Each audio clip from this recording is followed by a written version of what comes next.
Okay, happy Thursday, everybody. Welcome to Survive to Thrive. Super excited to be here. Let's get started. All right, make sure you have something to take notes with. Part of being a local economist of choice is knowing your local market better than anybody else does. That's your job as a professional real estate agent. Spend time every day studying the market. Now, what should you pay attention to? Pay attention to how many listings there are in your the market that you work. If you want to focus in on a city, for example, or a county, that's fine as well. So I live in Palm Harbor, Florida. It's on the west coast of Florida, just off the Gulf of Mexico, and I live in Pinellas County. So let's say I'm doing this for myself. How many homes are for sale in Pinellas County would be one of the things that I want to know. What does that look like compared to a year ago? Same time period. Are there more homes for sale or are there fewer homes for sale? What are the days on market for the active listings? What is the average days on market? What is the average days on market for properties that are under contract? What's the list price to sell price ratio? Are homes selling at an average of 95% list price to sell price ratio? A year ago, they were selling at 100%. It's important information for you to know.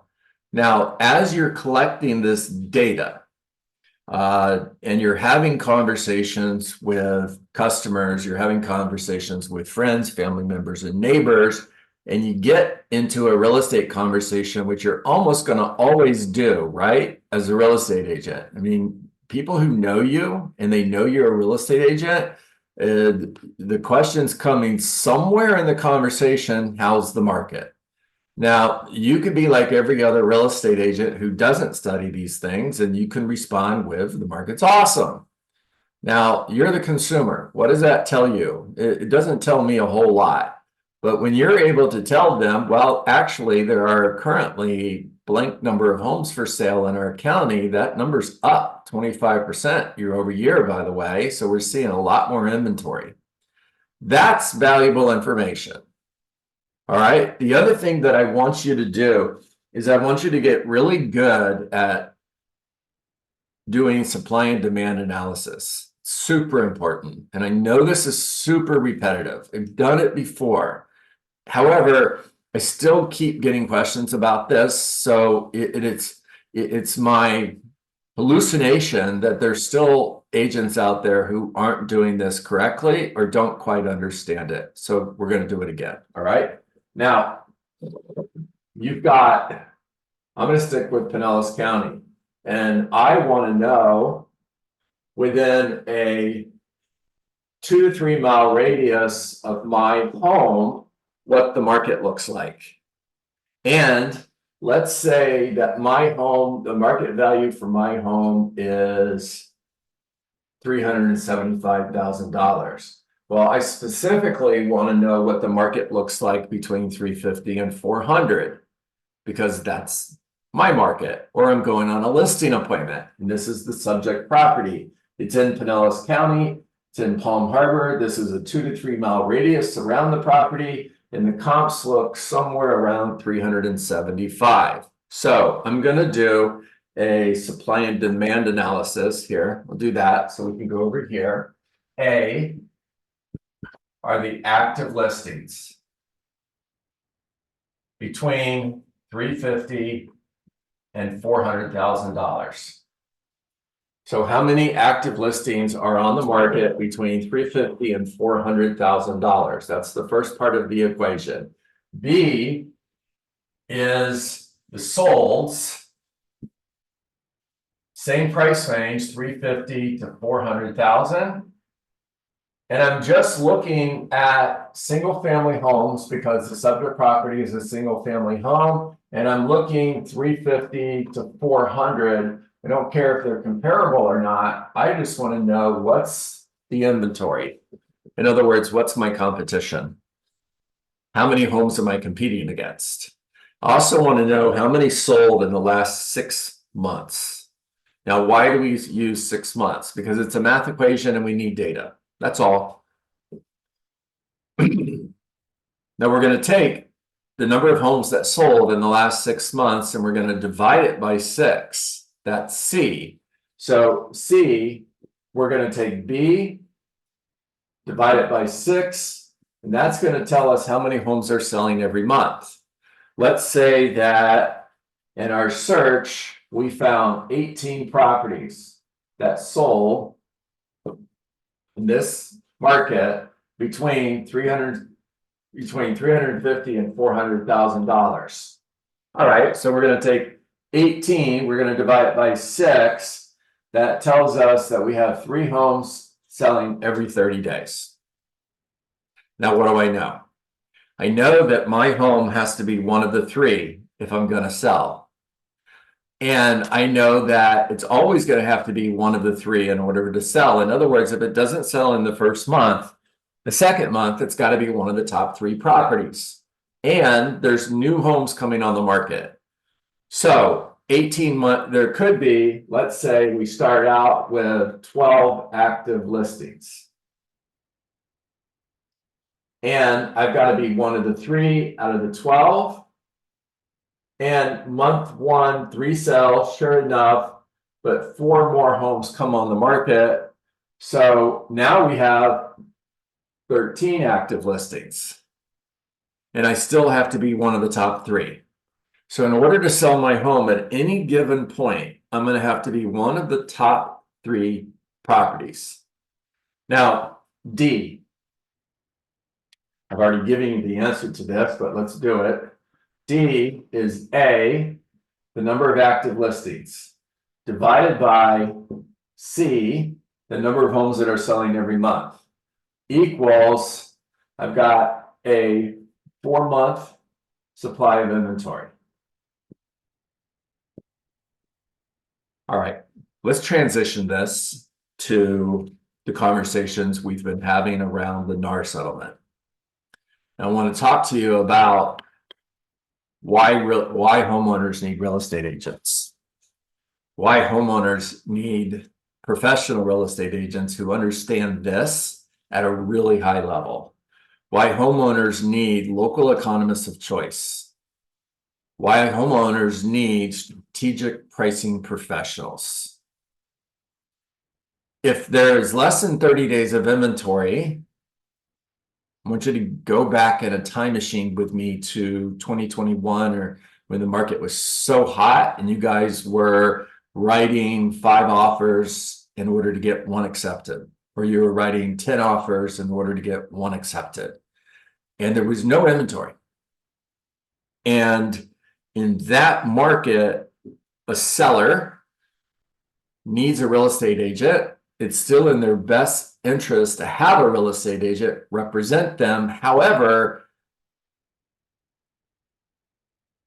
the need for a real estate agent may not be as great as it would be when there's 4 months of inventory. So as the market moves more to a buyer's market, you are more valuable to homeowners who are trying to sell their home. Now,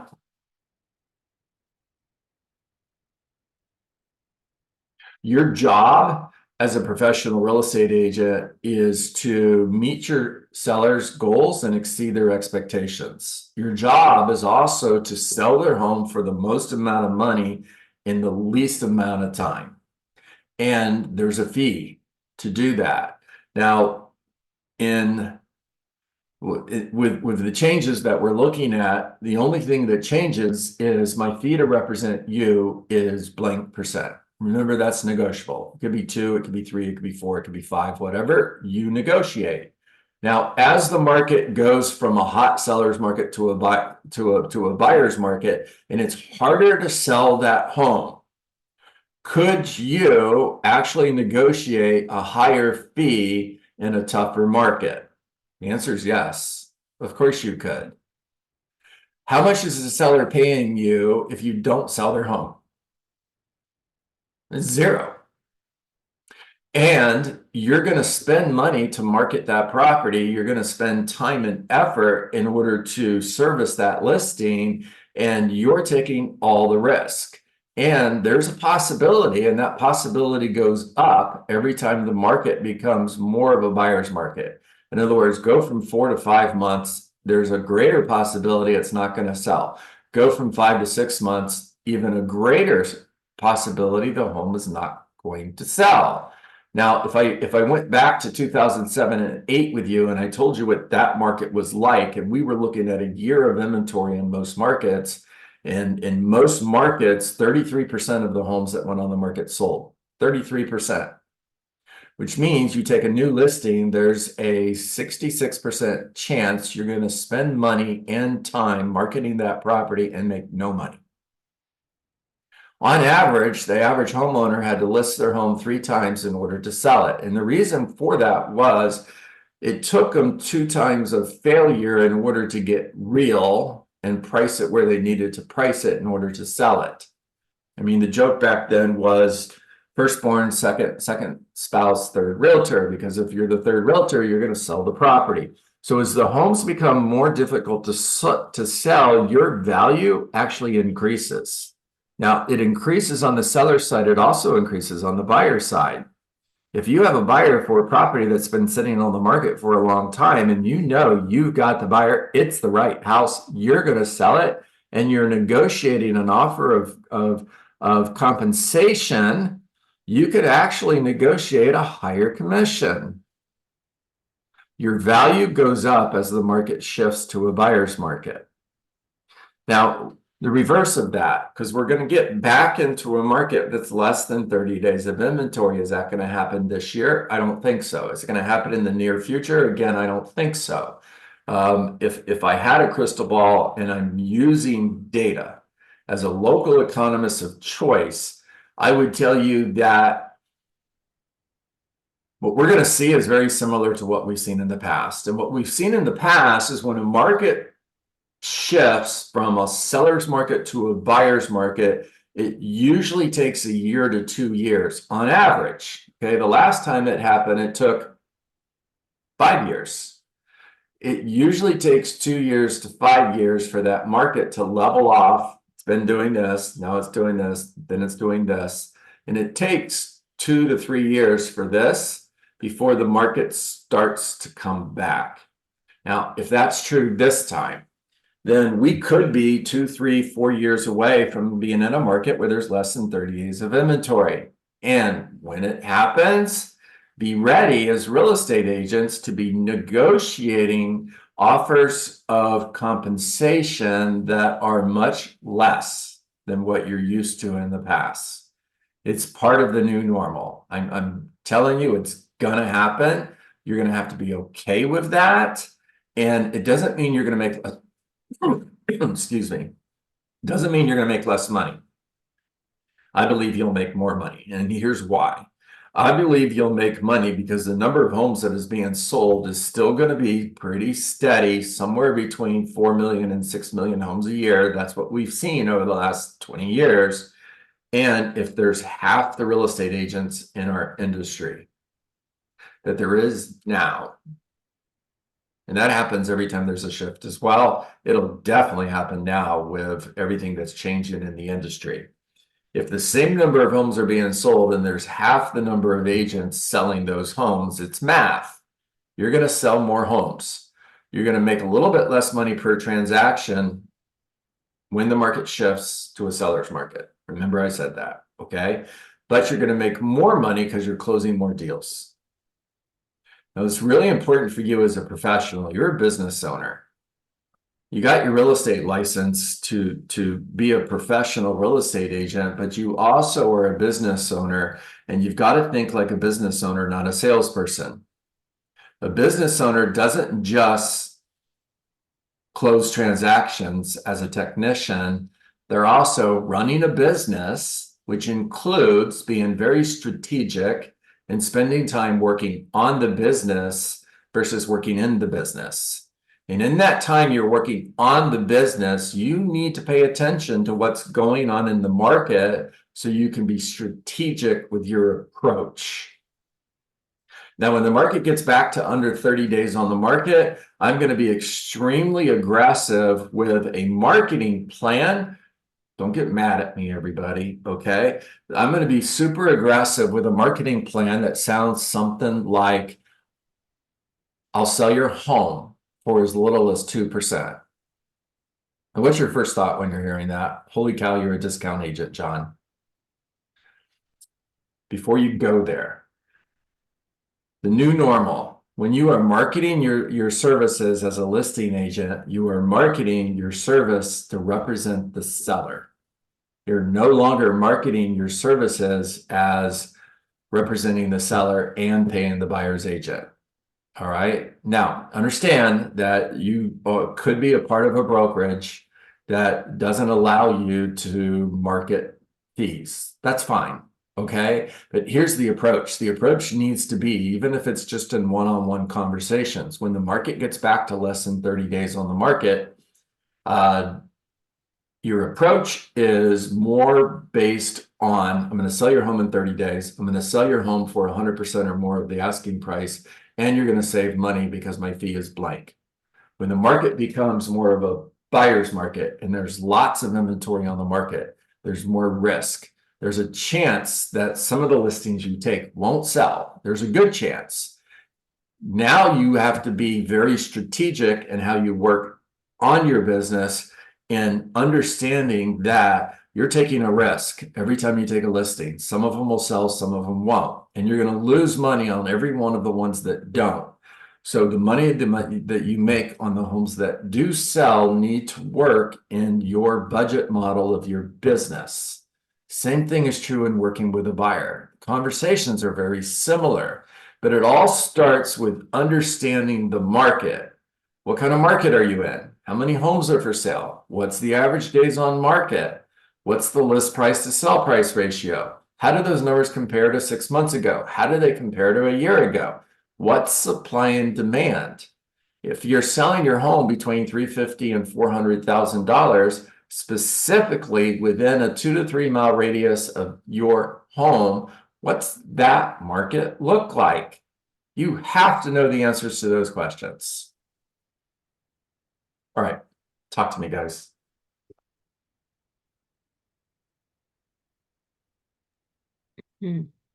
John, C would be supply and D would be demand, correct? C is the number of homes that are selling every 30 days. So Supply. C is, no, that's actually demand.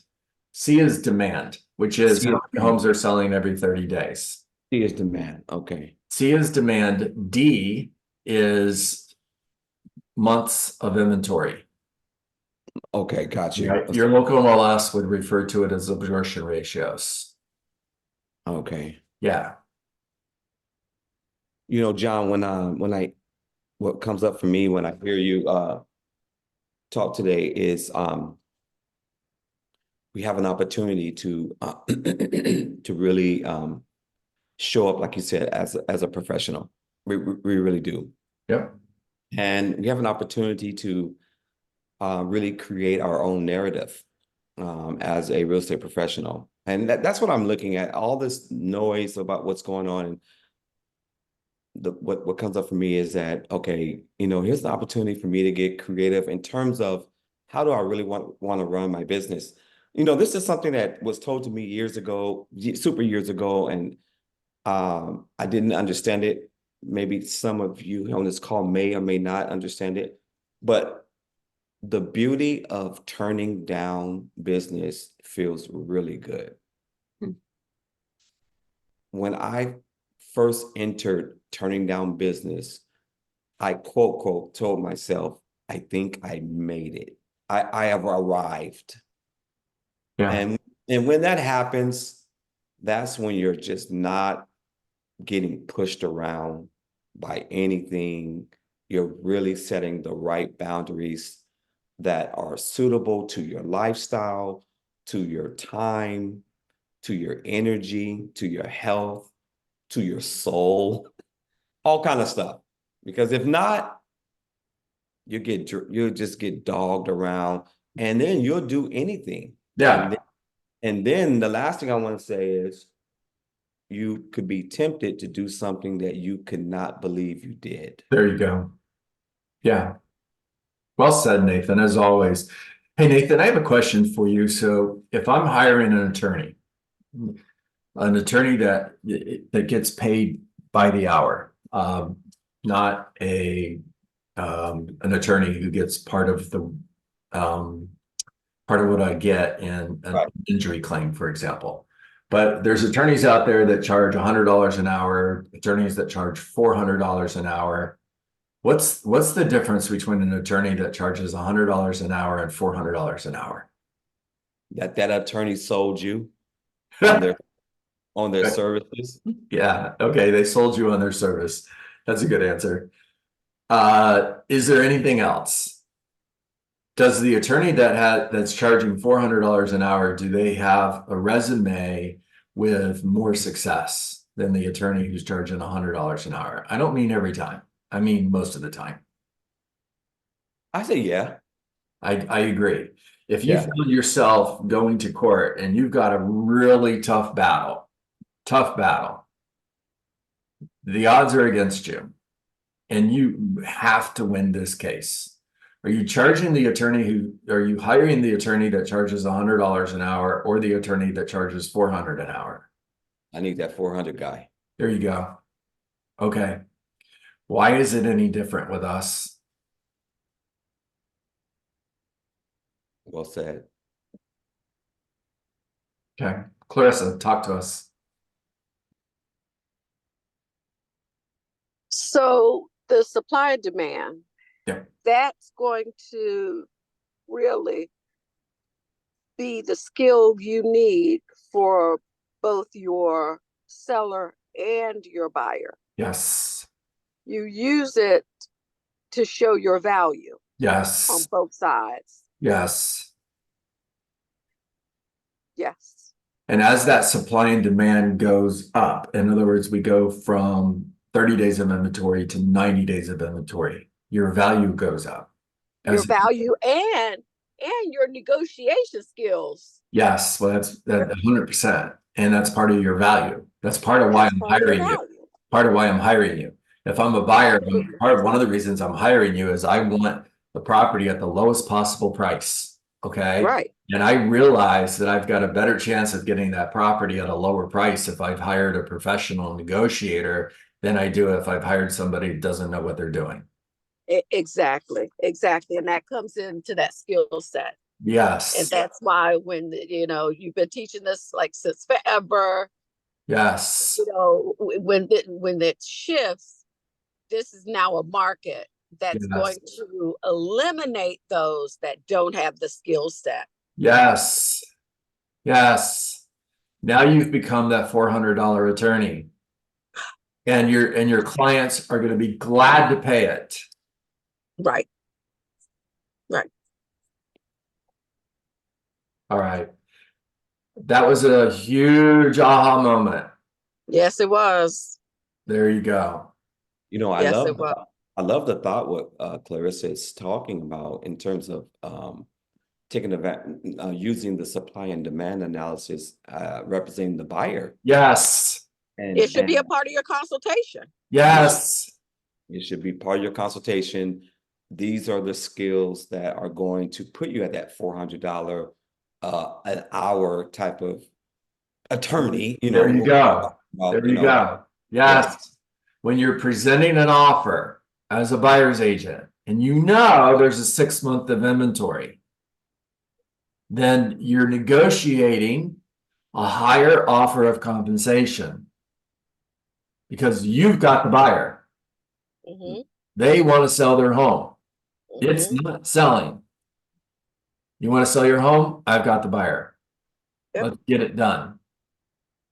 And your supply demand should always be paired with that CMA. And I'm talking for the buyer, not just for the seller. Yeah. Mm-hmm.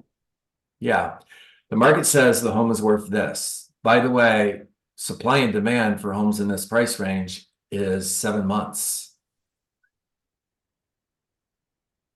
That means there's 21 that are for sale, mm-hmm. and 3 selling every 30 days. Mm-hmm. Now, as a buyer who's buying in this price range, you have the upper hand when it comes to negotiation. Mhm. If we flipped it around and there's 30 days of inventory, there's 3 homes on the market, and there's 3 selling every 30 days, now you're going to pay more because you're going to have to outbid everybody else. Exactly.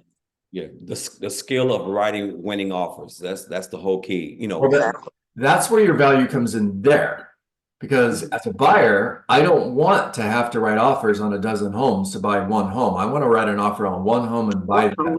So now I'm looking for a professional who knows how to write a winning offer. Mhm. love it. There's your value. Yes. All right. Really quick, John. Sure, Claudia. I have been more a buyer's agent. Probably I would say my short period of time, being a realtor with 34, 40 families, getting into properties. But what I'm talking about is how can I understand data and utilize it for a business, you know, in a business perspective? For me, it was more common sense and logic. I was doing same thing, like this is a price point of the house based on what's on the market and all that. I did it like a way, but it was something logic, not like a really consciously thinking that the data was giving me that information. So how can I switch that, or how can I get better understanding that data? It's not switching, To put it in place. it's upping your game. You're upping your game to understand the overall market, how many homes are on the market, days on the market, list price to sell price ratio. How does that all of that data compare to 6 months ago, a year ago? What does that tell us? We're making an observation. This is what we see. And then we're also making a forecast. Here's what's happening based on the observation. Now, as a professional real estate agent, I'm also researching supply and demand based on location, price, and property. In other words, you could have single family homes across the street from condos, and you could have 3 months of inventory in your single family homes, and the condos across the street could have a 2-year supply and demand. It could be completely different right across the street based on the type of property. And understanding that, Claudia, it makes you a professional negotiator. It's upping your game. I think it was like a more like implicit for me, because it was like something normal that I need to see, but I didn't call it like data until I'm, seeing, here with you and with other people that they talk more like this is the data. But for me, it was more like a basic thing to do. And now more than ever, I think it's important for people to know how to transfer that information to them in a way that they understand exactly, the whole dynamic of representing them. So we're going to close with this. This is for Claudia and for everybody else. Take time every day to get into your MLS and study the market. That's part of your job. Part of your job is to know your local market, and to know it better than anybody else does. That's how you become that $400 an hour attorney versus the $100 hour attorney who's winging it. All right. Hope you guys got value today.